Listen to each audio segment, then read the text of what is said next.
اعوذ باللہ من الشیطان الرجیم بسم اللہ الرحمن الرحیم۔ آج پارہ نمبر 11 کا آغاز ہے، پہلا رکوع ہے اس کا، ابھی سورہ توبہ ہی چل رہی ہے۔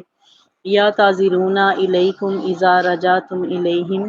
وہ بہانے پیش کریں گے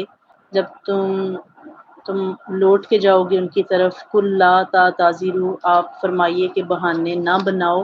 لا نؤمن لکم، ہم اعتبار نہیں کریں گے تم پر۔ قد نبأنا اللہ من اخبارکم، اللہ نے ہمیں تمہاری خبروں پہ آگاہ کر دیا ہے۔ وَسَيَرَى اللَّهُ عَمَلَكُمْ، اور دیکھے گا اللہ تعالیٰ تمہارا عمل۔ وَرَسُولُهُ، اور اس کا رسول بھی تمہارا عمل دیکھے گا۔ ثُمَّ تُرَدُّونَ إِلَىٰ عَالِمِ الْغَيْبِ وَالشَّهَادَةِ، پھر تم لوٹائے جاؤ گے ہر ظاہر اور پوشیدہ کو جاننے والے کی طرف۔ وَيُنَبِّئُكُم بِمَا كُنتُمْ تَعْمَلُونَ، وہ آگاہ کرے گا تمہیں جو کچھ تم کیا کرتے تھے۔ یہ پیچھے بھی جو ٹاپک چل رہا تھا یہ منافقین کے بارے میں چل رہا تھا کہ نبی کریم صلی اللہ علیہ وآلہ وسلم جب بھی جہاد کے لیے انہیں آواز دیتے، جب بھی انہیں پکارتے، تو وہ نہ اپنا مال پیش کرتے، نہ اپنی اولادیں پیش کرتے، نہ اپنی جان کی وہ قربانی دینے کو تیار ہوتے، یعنی ہیلے بہانے کرتے۔ کبھی نبی پاک صلی اللہ علیہ وسلم کی بارگاہ میں حاضر ہو کے کوئی عذر پیش کرتے، کبھی کوئی عذر پیش کرتے۔ تو یہ اللہ تعالیٰ کا قاعدہ اور خلیہ ہے کہ کسی کی منافقت ہو یا کسی کا خلوص ہو، وہ ایک ٹائم ہوتا ہے ظاہر ہو کے رہتا ہے۔ منافق کی منافقت بھی چھپتی نہیں ہے، اور مخلص انسان کا خلوص بھی چاہے اس کے مرنے کے بعد سامنے آئے لیکن انسان کے سامنے ضرور آتا ہے۔ تو نبی پاک صلی اللہ علیہ وآلہ وسلم کو اس پارے کے آغاز میں اللہ تعالیٰ کی ذات فرما رہی ہے کہ جب آپ واپس لوٹ آئیں گے،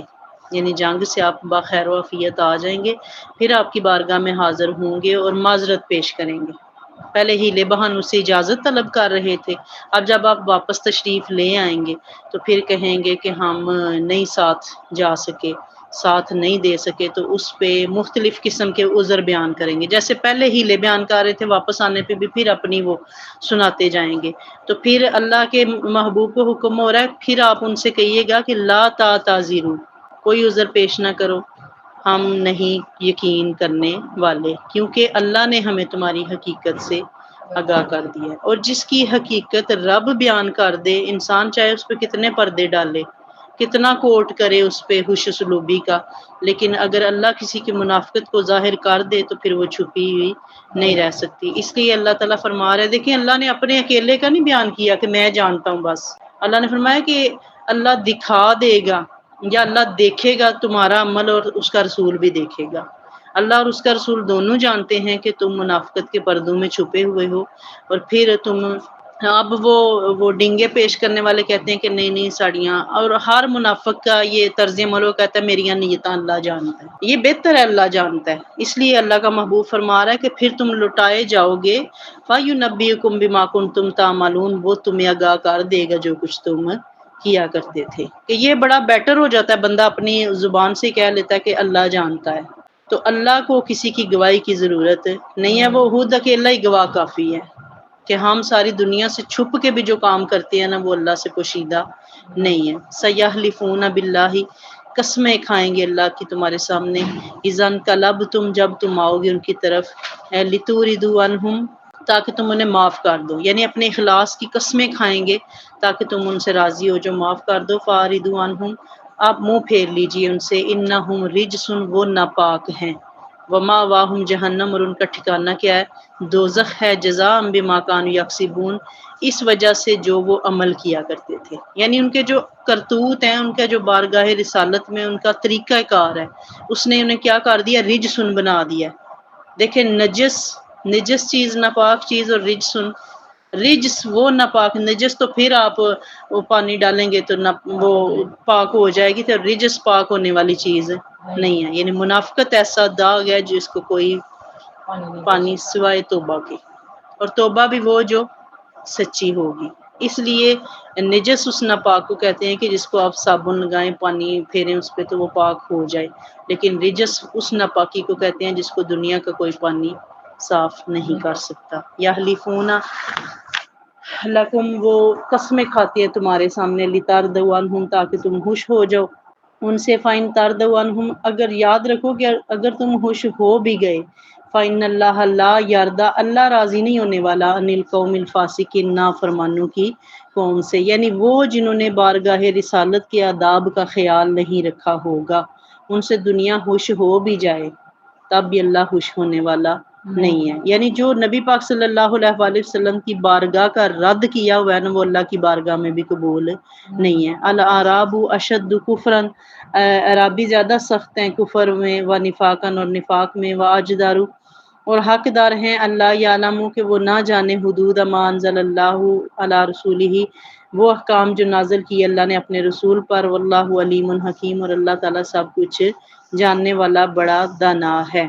وَمِنَ الْأَعْرَابِ، اور کچھ بدو ایسے بھی ہیں، مَن يَتَّخِذُ مَا يُنْفِقُ مَغْرَمًا، جو یہ سمجھتے ہیں کہ جو وہ راہ خدا میں خرچ کرتے ہیں، مغرمن وہ تاوان ہے، وَيَتَرَبَّصُ بِكُمُ الدَّوَائِرَ، اور وہ منتظر ہیں تمہارے لیے زمانے کی گردشوں کے، عَلَيْهِمْ دَائِرَةُ السَّوْءِ، حقیقت میں انہی پہ ہے بری گردش، واللہ سمیع علیم، اور اللہ تعالیٰ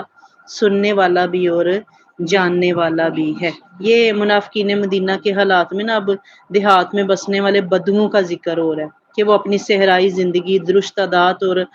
مرکز اسلام سے دور رہنے کی وجہ سے، اہل مدینہ اور اہل مکہ تو قریب رہے ہیں نا نبی پاک صلی اللہ علیہ وسلم، بلکہ اہل مکہ کی آپ بات کریں تو نبی پاک صلی اللہ علیہ وسلم کی جو شخصیت ہے اس کو 40 سال انہوں نے دیکھا ہے، 40 سال انہوں نے اللہ کے نبی کو اپنی آنکھوں کے سامنے دیکھا ہے کہ یہ وہ شخصیت ہے جس نے کبھی نہ بچپن میں، نہ لڑکپن میں، نہ جوانی میں، نہ ڈھلتی ہوئی عمر میں کبھی جھوٹ کا سہارا نہیں لیا۔ اس وجہ سے زمانہ جاہلیت میں جب کوئی کسی کی بات کا اعتبار نہیں کرتا تھا، اس دور میں نبی پاک صلی اللہ علیہ وسلم کا لقب کیا تھا؟ صادق اور امین، یعنی اپنی امانتیں رکھوانے کے لیے انہیں عبداللہ کا وہ بیٹا ہی نظر آتا تھا، آمنہ کا وہ لال ہی نظر آتا تھا، اور یہ کلمے نے دوری پیدا کر دی۔ تو یہ اسلام کیا بتا رہا ہے، قرآن پاک کیا بیان کر رہا ہے کہ وہ اہل مکہ اور مدینہ تو نبی پاک صلی اللہ علیہ وسلم کے قرب و جوار میں رہے، لیکن یہ جو عرابی تھے، بدو تھے، یہ اپنی فطرت میں نا سخت تھے، یعنی یہ اسلام کو قبول اور رد کرنے کے لحاظ سے ان کا زیادہ رویہ معاندانہ تھا، یعنی وہ تو ہلکی سی دعوت پہ دشمنی پہ اتر آتے تھے۔ اس لیے اللہ تعالیٰ کی ذات نے فرمایا کہ یہ بالکل وہ ایک کہتے ہیں نا کریلا دوسرا نیم چڑھا، کہ ایک ہیں بدو یعنی شہروں سے، آبادیوں سے دور دراز رہنے والے ہیں، اور دوسرا پڑھے لکھے بھی نہیں ہیں، کسی مطلب کہہ لیں کسی قسم کی جو ہوتی ہے نا طرز بودو باش ہوتا ہے قوموں کا، ممالک کا۔ اب یہ عربی جو تھے نبی پاک صلی اللہ علیہ وسلم کے دور میں اہل مکہ، یہ ان کا تجارت پہ بڑا غلبہ تھا، لیکن یہ جو بدو تھے یہ چھین جپٹ کے کھانے والے لوگ تھے، کما کے کھانے والے نہیں تھے، یہ چھین جپٹ کے کھانے والے تھے۔ تو ان کا حساب وہ تھا کہ ایک پڑھے لکھے نہیں ہیں اور دوسرا تہذیب سے ناآشنا ہے۔ تو ان کا رویے کے بارے میں قرآن پاک بیان کر رہا ہے کہ یہ سمجھتے ہیں کہ یہ جو کچھ ہم راہ خدا میں ہمیں خرچ کرنے کا حکم ہو رہا ہے نا، یہ ہم سے تاوان لیا جا رہا ہے۔ تو اللہ کیا فرما رہا ہے کہ تاوان، یہ گردش میں تمہارا زمانہ ہے۔ وہ کیا سمجھتے تھے کہ اسلام کا جو ستارہ ہے وہ گردش میں ہے، نبی پاک صلی اللہ علیہ وسلم کے نعوذ باللہ ساتھی جو ہیں ان کے ستارے گردش میں ہیں، تو یہ ہم سے تاوان لے لے کے تو اپنی زندگیاں گزاریں گے۔ تو اللہ تعالیٰ نے فرمایا علیہم دائرۃ السوء، یعنی زمانے کی گردشیں حقیقت میں ان پر ہیں، واللہ سمیع علیم، اللہ سننے والا بھی ہے اور جاننے والا بھی ہے۔ وَمِنَ الْأَعْرَابِ، اور کچھ دیہاتوں میں سے وہ ہیں، مَن یُؤْمِنُ بِاللَّهِ، جو ایمان رکھتے ہیں اللہ پہ، وَالْیَوْمِ الْآخِرِ، اور روز قیامت پہ، وَیَتَّخِذُ، اور سمجھتے ہیں، مَا يُنْفِقُ قُرُبَاتٍ عِندَ اللَّهِ، جو وہ خرچ کرتے ہیں قرب الہی وصلوات رسول، رسول پاک صلی اللہ علیہ وسلم کی دعائیں لینے کا ذریعہ ہے، الا انہا قربۃ لہم، ہاں ہاں وہ ان کے لیے باعث قرب ہے،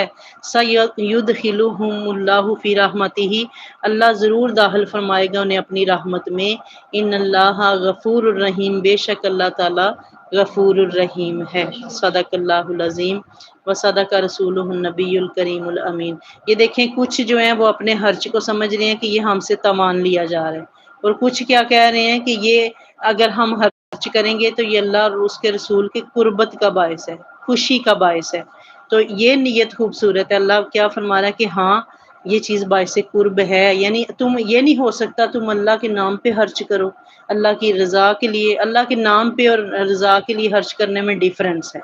کہ ایک چیز ہوتی ہے ہم صرف اللہ کے نام پہ دے رہے ہیں، اس میں دکھاوا بھی ہے، ریاکاری بھی آ جاتی ہے، لیکن ایک چیز ہے جسے ہم اللہ کی رضا کے لیے دے رہے ہیں اور اس میں سے ہمارا اپنا آپ نکل جاتا ہے۔ جو چیز ہم اللہ کے نام پہ دیتے ہیں اس کے لیے ہم چاہتے ہیں کہ فلاں لے اور پھر ہمارا تابع دار بن جائے، جبکہ اللہ کی رضا کے لیے دینے کا مطلب ہوتا ہے کہ آپ اس معاملے سے نکل، آپ کو یاد ہی نہ رہے کہ میں نے کسی پہ کیا احسان کیا تھا۔ تو یہ چیز ہے کہ دیکھیں اللہ خود فرما رہا ہے کہ سَيُدْخِلُهُمُ اللَّهُ فِي رَحْمَتِهِ، کہ اللہ انہیں اپنی رحمت میں ضرور داخل فرمائے گا۔ ان اللہ غفور الرحیم، اللہ تعالیٰ کیا ہے؟ بخشنے والا بھی ہے اور رحم فرمانے والا بھی ہے، کہ وہ جو اس کی رضا کے لیے چلتے ہیں، کے لیے چلتے ہیں، وہ کبھی بھی ان کے کیے ہوئے کام کو، ان کے خرچ کیے ہوئے پیسے کو ضائع نہیں فرماتا۔ یہ اس کی شان ہے کہ وہ دنیا میں کوئی تاجر ایسی تجارت نہیں کرتا کہ آپ کو 100% بینیفٹ دے دے، لیکن اللہ واحد وہ اس کی منڈی ہے کہ آپ وہاں پہ خرچ کریں گے، شرط یہ ہے کہ اس کی رضا کے لیے خرچ کریں گے تو وہ آپ کو 1 2 10 100 بلکہ 700 گنا تک دینے پہ بھی وہ قادر ہے، اور وہ اپنے بندوں کو بہترین اجر سے نوازتا ہے۔ اللہ تعالیٰ ہمیں یہ رمزیں سمجھنے کی توفیق عطا فرمائے، اللہ قرآن فہمی ہم پہ آسان فرمائے۔ وما علینا الا البلاغ۔